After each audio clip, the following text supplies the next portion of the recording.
Hello friends, welcome to aari creations. இன்றைக்கி நம்ம இந்த ப்ளவுஸ் எப்படி டிசைன் பண்ணியிருக்கோன்னு பார்க்கலாம். ஃபஸ்ட்டு ஒரு 2 லைன் வந்து நெக்கில் வந்து ஜரி த்ரெட் வச்சு செயின் ஸ்டிச்சஸ் கொடுத்துருக்கேன். அடுத்து ஒரு லைன் வந்து ரவுண்ட் பீட் கொடுத்துருக்கேன். அதுக்கப்புறம் ஒரு லைன் வந்து சுகர் பீட்ஸ் கொடுத்துருக்கேன். அப்புறம் த்ரெட் லோட் கொடுத்துருக்கேன். த்ரெட் லோட்லேயே வந்து இந்த சாரீ கலருக்கு பிங்க் கலரும் வந்து அது மேலேயே நம்ம அட்டாச் பண்ணி சாரீ கலரோட கலரும் இந்த ப்ளவுஸ் கலரும் ரெண்டும் கலந்த மாதிரி ஒரு லோட் ஒர்க் பண்ணியிருக்கோம்.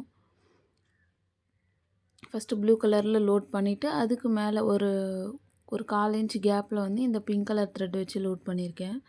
நெக்ஸ்ட்டு ஒரு லைன் வந்துட்டு சுகர் பீடும் ஒரு லைன் ரவுண்ட் பீடும் கொடுத்து நம்ம ஸ்டிச் பண்ணியிருக்கோம்.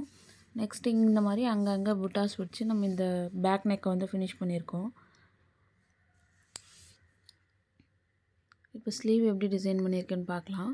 அதே மாதிரி நெக்கில் வந்ததுலேயே அதே மாதிரி ஒரு 1/4 இன்ச்சுக்கு ஒரு பார்டர் மாதிரி க்ரியேட் பண்ணிவிட்டு இங்கேயுமே ஃபஸ்ட்டு வந்து 2 லைன் சரி த்ரெட் வச்சு கொடுத்துருக்கேன். ஸ்டிச் பண்ணதுனால அது கொஞ்சம் சரியாக தெரியல.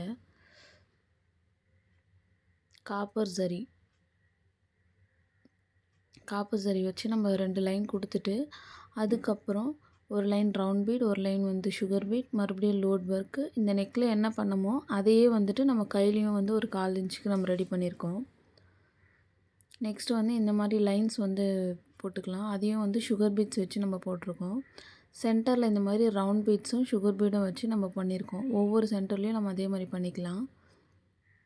அதுக்கப்புறம் நடுவில் இந்த மாதிரி ஸ்டோன் ஒட்டி அதை சுற்றி இந்த மாதிரி ஜர்தோசி வச்சு நம்ம ஃபினிஷ் பண்ணியிருக்கோம்.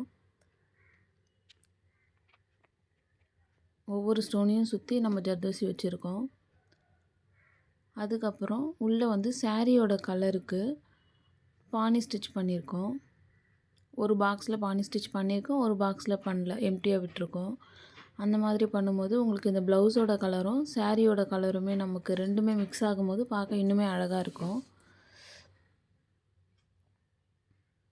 அவ்வளோதான், இந்த ப்ளவுஸ் டிசைன் நம்ம முடிச்சிட்டோம்.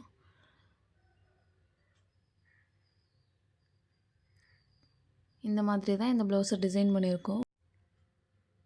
இப்போ ஃப்ரண்ட் நெக் எப்படி பண்ணுறதுன்னு பார்க்கலாம். அதே மாதிரி நெக்கில் நம்ம பண்ணியிருந்தோம் இல்லையா, அதே மாதிரி 1/4 இன்ச்சில் வந்து எல் ஷேப்பில் வந்து இந்த ஃப்ரண்ட் நெக் பண்ணியிருக்கோம். கண்டிப்பாக உங்களுக்கு பிடிச்சிருக்குன்னு நினைக்கிறேன். மறக்காமல் சேனலை சப்ஸ்கிரைப் பண்ணிக்கோங்க. தேங்க்ஸ் ஃபார் வாட்சிங்.